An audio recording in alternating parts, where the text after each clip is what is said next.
Bonsoir, chers téléspectateurs sur Internet. Bienvenue dans votre émission. Alors, l'invité sur la chaîne YouTube Wiki Vision, l'espace d'échange et de débat où nous analysons les questions qui concernent directement nos communautés. Aujourd'hui, nous abordons un thème d'actualité et de grande importance pour notre commune. Engagement politique et attente citoyenne. Le rôle de PASTEF à Barkedji dans un contexte où les citoyens, notamment les jeunes, s'intéressent de plus en plus à la gestion de la cité, il est important de comprendre les responsabilités des acteurs politiques et des attentes réelles des populations. Pour en parler, nous recevons aujourd'hui notre invité qui va partager avec nous son analyse, sa vision et les perspectives pour Barkedji. Restez tout au long de cette émission pour un échange riche et instructif.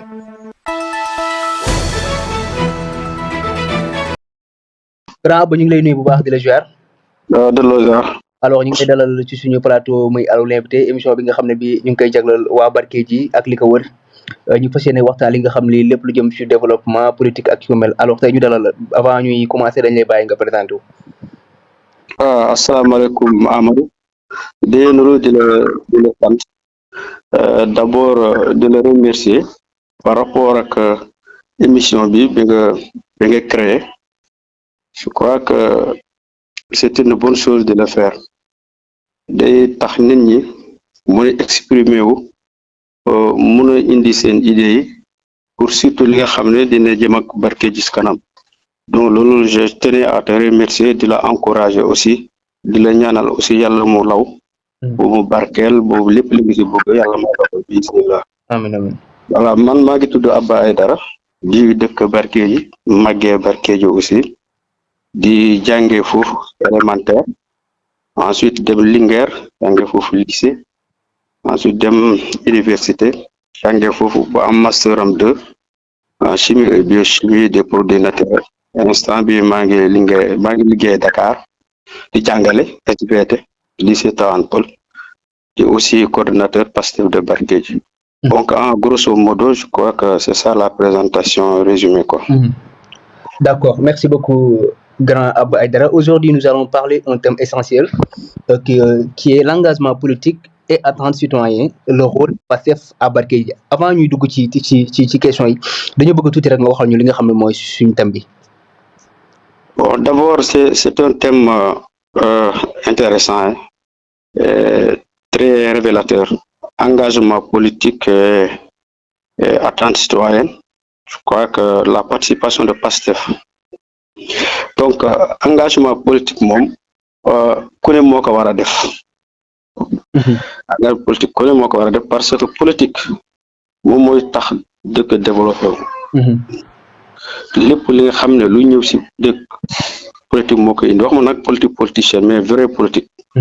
Parce que loolu la signifie c'est l'art de bien gérer la cité. Répertorier problème nit ñi jéem a leen indil ay solution maintenant attente citoyenne parce que ñoom ñoo ànd. citoyen yooyu aussi dañoo am ay jafe-jafe am ay bëgg-bëgg maintenant jafe-jafe yooyu ak bëgg-bëgg yooyu politique moo waa indi solution yi. Donc c'est lié. Ensuite aussi ñu koy indi politique boobu lan moo koy porter c'est un parti politique moo koy porter mooy organisation. wax nga ensuite PASTEF de Barkedji donc c'est un thème très intéressant nga xam ne dafa englobé presque lépp li nga xam ne mooy tax dëkk di développé wu di dem si kanam sans la politique c'est impossible que la localité se développe. Donc c'est un thème extrêmement intéressant quoi. Voilà. D'accord, maintenant pour commencer selon vous comment se porte aujourd'hui le parti PASTEF à Barkedji? Bon, le parti PASTEF à Barkedji pour répondre à la question boobu il faut nga comparer PASTEF fu mu jóge ak fu mu toll instant bi soo xoolee PASTEF moom fu dugg ak depuis 2016 man maa ki indi foofu ak Mbaye Gueye di law on n'était même pas un groupe de 7 personnes. Élection bu ñu njëkk a participer mooy élection législative en 2017 te résultats yooyu xëy na ñëpp xam nañu résultats yooyu presque amuñu woon sax lu mot je peux dire que 50 voix si j'ai pas oublié. Élection législative yi élection présidentielle topp ci. Je me rappelle très bien, c'était en 2019. ñu ngi amoon 100 voix maa ngi doon wax xanaa jëne yi moo ñu votel loolu laa doon wax. Ensuite élection législative ba élection présidentielle yu mujj yi am nañu ay 500 et quelques voix. loolu déjà c'est un soo xoolee fu ñuy jógee ak élection yu mujj yi c'est un gap. donc parce que Barkédji mu ngi màgg mu ngi law. bu baax a baax a baax. voilà donc il se porte bien malgré les difficultés et les moyens. soo comparé fu ñu jógee ak fu ñu ak si instant bi. je crois que am na liggéey bu ñu def quoi. Maintenant, on va un peu parler d'engagement des citoyens. On constate une forte mobilisation politique ces dernières années. Maintenant, qu'est-ce qui explique, selon vous, cet intérêt croissant des citoyens pour la politique? Émission français, mais les deux à la fois. Ouais, ce sont les deux à la fois. Alors, dañu gis ni population bi dañu engagé wu ci année yu ñu mujj ci politique lool. Alors, si sa xalaat bu gàtt tey population wala la lañ gis ci politique yi ñu toll. Donc soo xoolee loolu am na plusieurs facteurs. Mais le premier facteur bu koy expliquer. xam nga soo xoolee politique bu njëkk politique yàgg na ci àddina surtout sax ci Barkédji. mais bien vrai que du ma wax nag defuñu dara am na ñu def. mais soo xoolee ñu gën a bëri ñu fiy jaar je ne parle même pas de Barkédji je parle de niveau national. ñu gën a bëri population gisul ci seen bopp. ñu gën a bëri ay naxaate la ñu gën a bëri loolu nag mooy indi un éveil un sursaut patriotique. avec la nouvelle génération soo xoolee la nouvelle génération bi c'est des générations révolutionnaires dañu bëgg affaire bi di changer affaire bi di dox. parce que ñu dañ ñooy yàgg nax yàgg ñu promettre mais en général lu ñu gars yi lu ñu wax duñ ko gis sur le terrain. et à côté ñi nga xam ne ay autorités lañu ñu ngi am une vie fastidieuse di dund ba xam ne ça dépasse même les moyens. xam loolu c'est révoltant. loolu ça pousse à un sentiment d'engagement soo xoolee loolu moo ko wax ba pare aussi ñu bëri aussi ñuy commencé di jàng di dem ba yenn ba sori si yenn it dem ba université. xool nit soo demee boo jàng ba am certains diplômes. il faut faire un retour sur l'investissement. maanaam yow fi nga li la tax nga dem ba université d'abord Barkédji nga commencé sa dëkk nga commencé foo nga jàngee élémentaire. soo demee nag boo am ay diplôme boo xam boo ràññee c'est normal yow au retour nga ñëw nga liggéeyal sa dëkk. te liggéeyal sa dëkk aussi je crois que sans appareil politique ça sera très difficile mun na nekk nag mais li nga fu nga bëgg a yóbbu sa dëkk soo deful politique ça sera très difficile. Donc voilà parmi les facteurs qui expliquent que jeunes yi léegi dañoo engagé politique bu baax a baax surtout le premier facteur que je t'ai dit. surtout boobu politique bi dafi yàgg. or gars yi duñu gis seen bopp c'est un sentiment de révolte les gens veulent faire autrement man personnellement ça fait partie. nga xam ne loolu moo ma dugal ci politique. léegi aussi nit ñi léegi la ñu gën a jàng. y a plus de diplômés te ku jàmboy seen niveau yi ku jàng moom moo xam. moom moo xam enjeu yi moom moo ràññee. donc c'est normal aussi ñoom ñu ñëw pour jéem a liggéeyal seen dëkk à travers surtout des partis politiques quoi comme lu ma la wax li politique yenn yi politique moo ko mën a indi. même soo amee ay moyens soo deful politique ce sera très difficile nga mun koo def quoi. alors bu ñuy wax ci xaar population bi la ñuy xaar alors tey ci sa xalaat tey lan moo ëpp lu importance li nga xam population bi ñu ngi koy xaar envers les responsables politiques. lu ñu xaar bëri na. Déjà accès à l'eau potable. parce que Barkédji mu ngi màgg na tax laa wax or que ndox c'est la source de la vie. te soo xoolee Barkédji benn forage moo fa nekk te forage bi chaque année presque day panne. Premier facteur deuxième attente excuse-moi du terme. La création d'un lycée moderne. Surtout ça. Beneen bi c'est la sécurité. Surtout ça.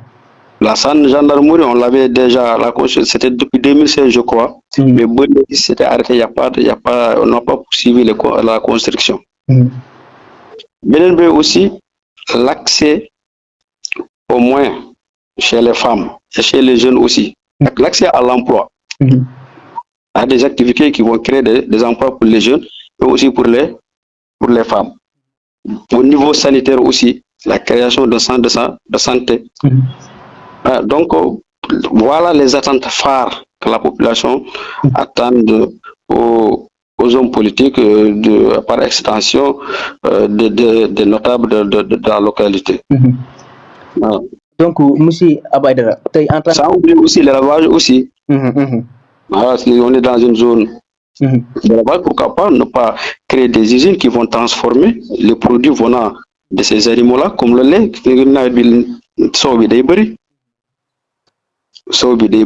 aussi, ça vient de la peau, on peut construire, on peut transformer ça peut devenir d'autres utilités. Effectivement. Voilà, donc, il n'y a pas attendez, réaliser quoi. Donc, monsieur Abaïdara, en tant que coordinateur du parti Pastef, alors tey bëggoon nañ xam lan moo la motiver ak lan moo la dugal ci politique. waaw man moom je te le dis sans détour. man mosuma bëgg politique. Je vous le dis. J'ai commencé, je crois, à militer en politique en 2002. J'étais dans le cadre du URD, j'étais élève à Linguère. Je me rappelle très bien, j'avais un ami, c'est lui qui m'a poussé à le faire. Mais à part mon politique, moi, non, ça, moi, je ne peux pas, c'est pas mon profil, quoi. Mais le mot gëna dugal ci politique, c'est Ousmane Sonko.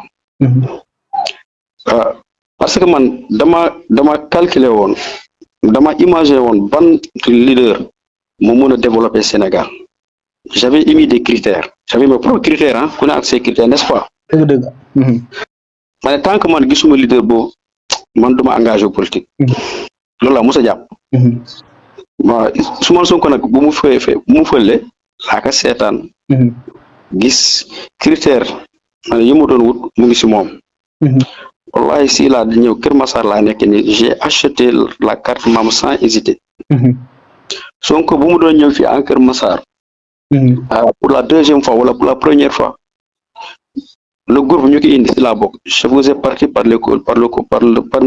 je faisais partie du comité d'organisation. Effectivement. On est 50 personnes. C'est lui-même qui m'a présenté El Malick Ndiaye. Et puis dama dugg politique, c'est pas pour un interpersonnel, c'est pas pour un poste. Mais sans que lui donne wax pour développer la localité. Par conviction. Nit ñi am seen problème. nga mun a porter problème au niveau au sommet. pour problème am si soli jaamu yàlla laa ko jàppe woon laa ko jàppe di ba léegi sax ñu gën a ñu may côtoyer sax xam nañu man je suis comme ça fekkee yàlla rek moo tax ñu ngi wax. Donc yow instant yi lu jëmal barke ji kanam moo tax nga dugg ci politique. lu jëmal barke ji kanam par extension jëmal Sénégal kanam. Parce que aussi man su ma topp liggéey aussi du question barke ji kese bien vrai que l'émission bi ça tourne autour de barke ji. Mais je vois l'intérêt général. Qui programme muy indi est-ce que Sénégal lépp dina si gis boppam. Bien sûr maintenant en particulier ta localité quoi. En grosso modo loolu la quoi. parce que yàlla dafa ne bëgg sa réew si jaamu yàlla la bokk. waaw bëgg sa réew si. nit da ngaa war a bëgg sa réew. loolu ci xaar la quoi. Donc c'est ça. léegi dañuy dugg ci taxawaayu Pastef. tey instant yii nii Pastef ban taxawaay la am wala ban taxawaay la joué ci li nga xam moom mooy ci développement Barkédji. Bon Pastef mu ngi taxawaay bu am solo. dama lay jox juste quelques exemples ah. waaye aller vite gis nga ñun bu ñu jëlee pouvoir bi. bu ñu nommé président El Malick Ndiaye. au ministère des infrastructures. ministère bu yaatu. Quelques mois après la woo coordinateur communaux yi. te woote boobu xam nga c'était axé sur quoi. mu nekk avant coordinateur avant muy ñëw. ne liste des problèmes localité am yëpp. mu xaatim ko def ko ci benn livre ñu indil ko. maire peut-être mu may dëgg. docteur Samb mooy dëgg ñu bëri je les ai interpellés. là-dessus lañ ma si dimbale chercher des problèmes parce que xel du doy tu comprends. si bu ñëwee si ku ne exposé yan jafe-jafe ñu gën a urgent parce que on a listé beaucoup de problèmes xam commune Bargué aussi dañuy fàtte du ci biir Bargué ji kese moo Bargué la yem alentour yi aussi. voilà ça polarise beaucoup de villages ñoom si lañ bokk. ci lañ bokk effectivement. voilà si la ñuy listé localité si la suñu amoon fu ñu amoon lépp ay points focaux on les a appelés on leur a demandé quel est leur problème. Ils m'ont donné après maintenant j'ai mis ça dans le document. Mais bu ma ñëwee jàkkaarloog moom. Les problèmes les plus urgents. laa ko wax te problème yi xam nga lan la. Santé. mooy érection centre de santé. Construction d'un lycée moderne. L'achèvement de la gendarmerie. ak Dakar Bargué ji am Dakar Dem Dikk. C'est-à-dire au lieu mu am ligne buy bañ a dugg Bargué ji.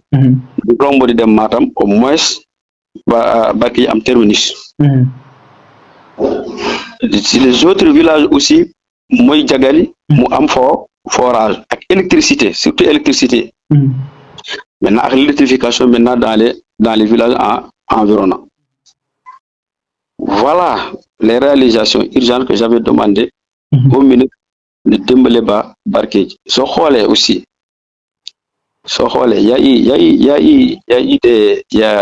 y a eu des efforts qui ont été faits. Bien vrai nag maintenant si cité ay quelques n'a aussi apporté une précision. Gis nga réunion boobu bu mu jeexee. Au sortir de la réunion le ministre il a dit à son chef de cabinet Aïdara jox ko benn moulin à 1000. Parce que ça faisait parmi les doléances. Chaque village dafa réclamer woon loolu. Donc il a trouvé dans le document il y a beaucoup de doléances. Après si la ma jox benn machine moulin à 1000. laa ko yóbbu Tung pour les femmes. Ensuite durant les élections législatives aussi mu joxe benn machine à moulin Jagali. Ok. Bari si mu may peut-être mu may déglu moom xam na lu may wax il faut témoigner ça. Récemment dégg ngeen ko. Le poste de santé va être érigé en centre de santé. Bien vrai que nag am na ñeneen ñu defoon ay jéego. Man je ne le cache pas. Parce que man de question moi je suis pas dans la récupération politique. L'essentiel mooy Bargué ji njëriñ point. C'est ça. Bu ko def ak ko ñàkk a def moi je pense ça m'importe peu. Parce que ça crée de la polémique. Parce que man politique su may def sax man ay visibilité du ma ko seet.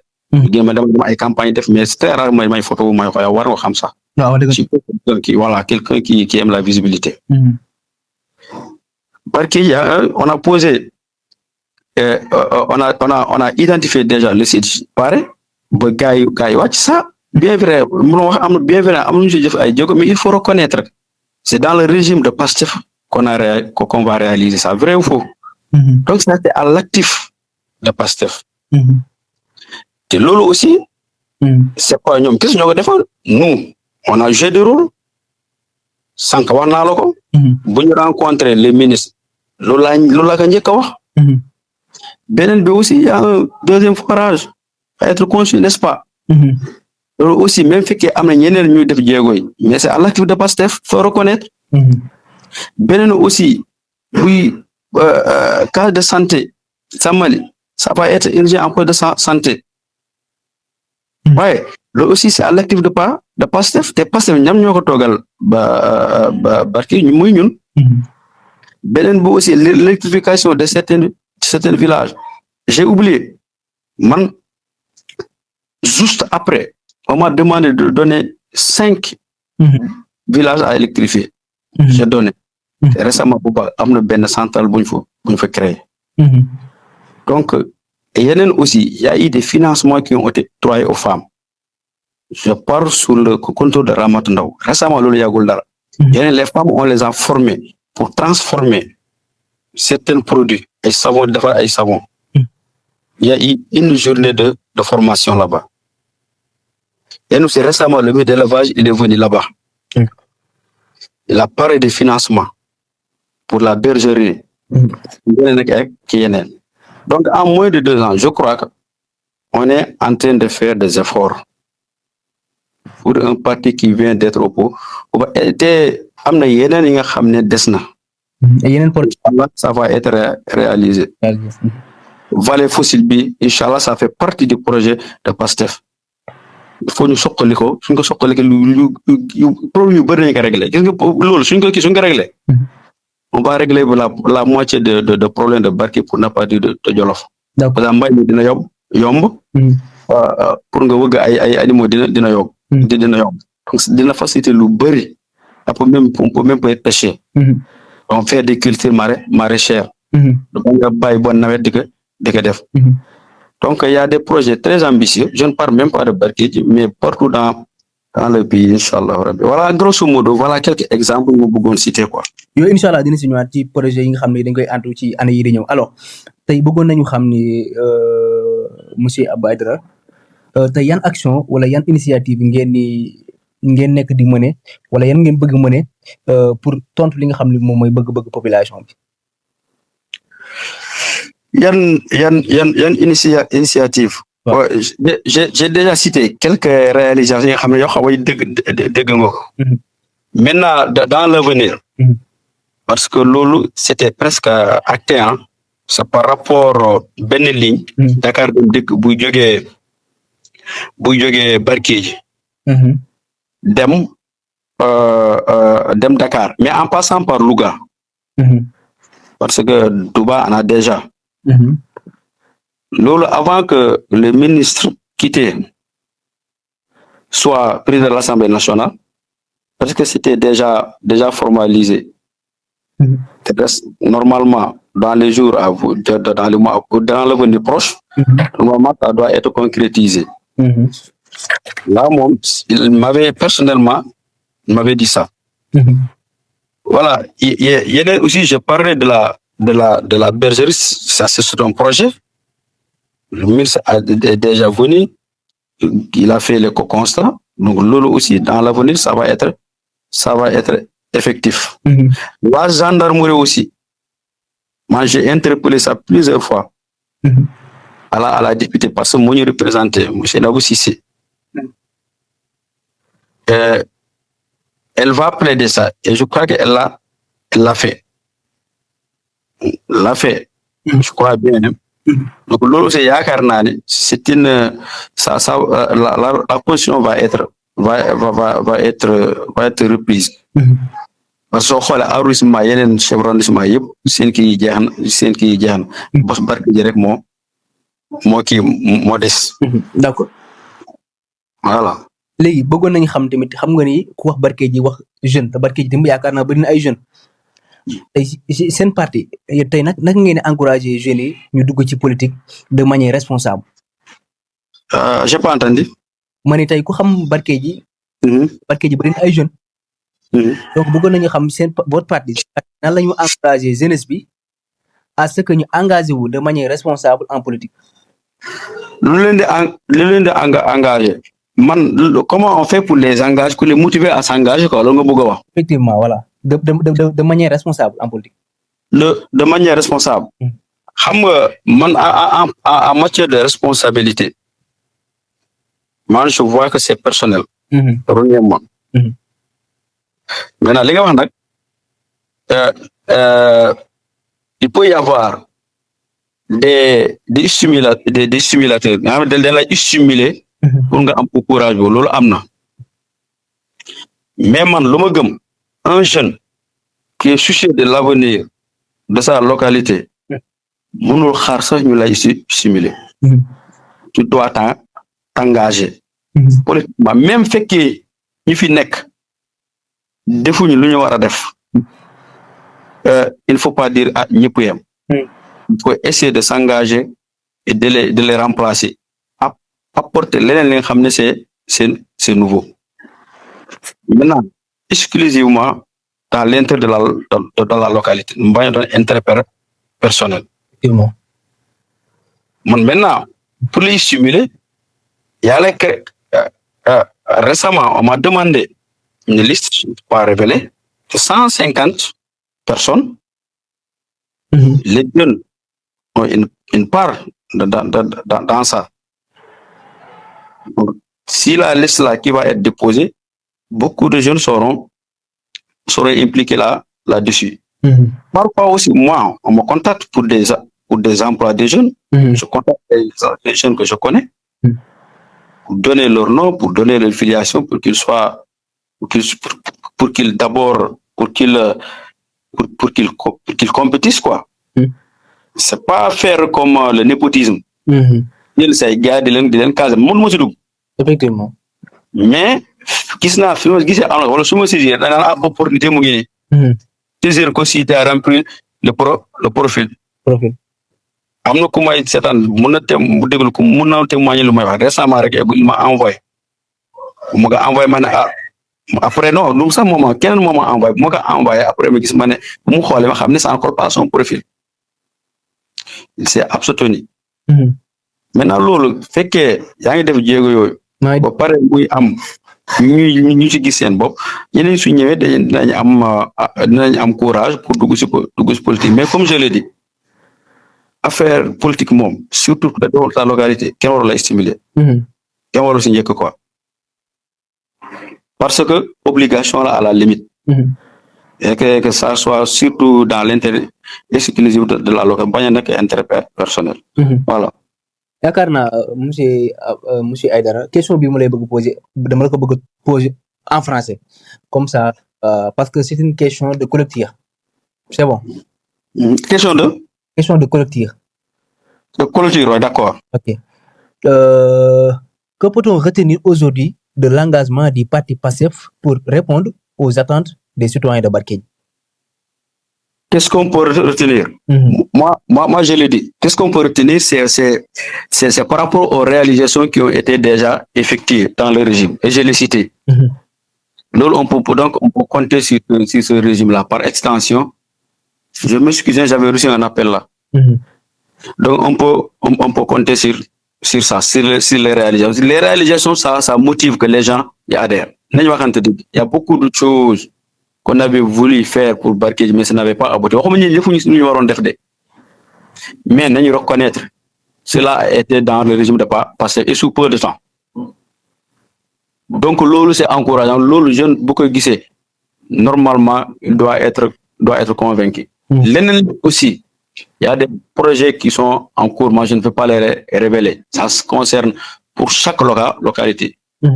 Le jeune qui guissé ultérieurement, je crois que ça peut être une source de motivation pour s'engager, quoi. Donc, voilà. Lola Bougonwaka, en grosso modo. Monsieur Aidara, merci d'avoir répondu à notre invitation. Ça fait plaisir de te recevoir. mbégte la ñu am ak contentement di la dalal suñu plateau alors tey la moo nekk ci moo bi nga xam ne moom ngay tàggatoo. maa ngi remercier ñëpp di la remercier surtout toi de la encourager comme je l'ai dit à l'entame de continuer dans cette lancée. Parce aussi nit ñi war la nga dimbali nga gën a moderniser mu gën a yaa c'est un début. Mais tôt ou tard, Inch'Allah, tu vas aller au sommet. Je remercie aussi ñi nga xam ne ñu ngi ñu déglu. Et ñu baal ma tuuti fekkee am na kàddu si ñagas. amal mu tëdd la rek quoi mais su ma yéene wax lu defar la. ñu baal aussi sa olof bi c'est pas un olof un peu maîtrisé quoi. di jaajëfee ñëpp. di ñaanal ñëpp aussi si weeru koor bi. di yaakaar aussi. di yaakaar aussi ñu retrouver si ay yeneen émission comprendre nga inshallah yo gi yeneen émission yi nga xam ne de la yeneen thème waaw inshallah waaw xam nga sax lu ma lay wax li ali may wax allez de le remercier de le payer encore allez merci beaucoup ok merci beaucoup jërëjëf mbokk yi mbégte la ñu am ak contentement tey rek la ñu daloon ki nga xam ne kii mooy coordinateur du parti PASTEF bu Barkédji di monsieur Abba Aidara nekk professeur SVT fële ci daan bu Kër Massar mbégte la ñu am de contentement rek di ko dalal suñu plateau waaye tamit comme ni ko faral di waxee képp ki nga xam ne kii rek am nga yéene di wax ci li nga xam ne rek mooy lu jëmal Barkédji kanam que ça soit mu nekk ci wàllum politique ak leneen dañ lay dalal ci suñu plateau rek bu ko defee rek ñu daal di saafonte daal di weccoo xalaat mbokk yi ñu ngi dox daje ba samedi incha allah.